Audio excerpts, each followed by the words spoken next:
deceiving weapon. With the quick acceleration and brushing effect from either his forehand or backhand side, the opponent will often look up and say, "Oh, that ball is going out," and it falls in about 2 feet from the baseline. When a ball has that excessive topspin rotation, it has a big advantage. It will clear the net well over the opponent's outstretched racket and still fall into the playing area. Andre uses this shot to create outright winners, and in addition, it helps him set up his angles and passing shots when the opponent elects to stay back from that attacking net position. It's a point of beauty to watch Andre do this shot. I want you to hit the lob exactly how you hit your ground strokes. Make the preparation, the excitement, the same as if you're going to hit a big forehand or backhand. And at the last split second, drop the racket head underneath the ball to hit one of the 3 different lobs. A few practice tips. Number 1, the mini game. Remember the mini tennis game? What's the key to mini tennis? The rapid acceleration of the racket head. The same as applies to the topspin lob. You want to practice the offensive lob? Just hit regular ground strokes a little higher. And the defensive lob, higher yet.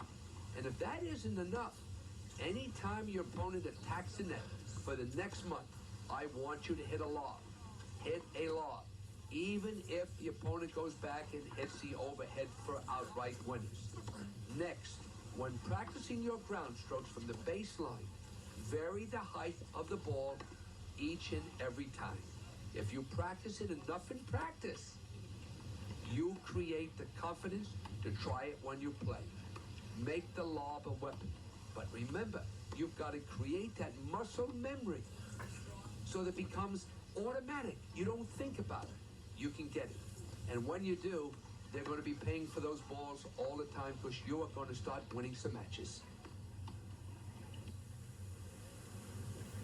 As I mentioned earlier, the most important thing about a lob is to hit it long rather than short to back your opponent off the net. And you notice here, I saw my opportunity but got a little tentative and I didn't go for the shot as much as I should have.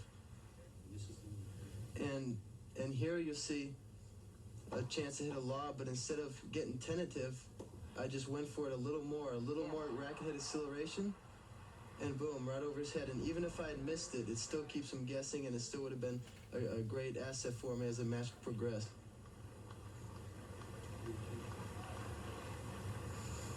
Watch the return, how I come forward and block under his feet, and I quickly get to the next shot, prepare, and the most important thing is disguising it. He had no idea that lob was coming, and that's what made it so effective.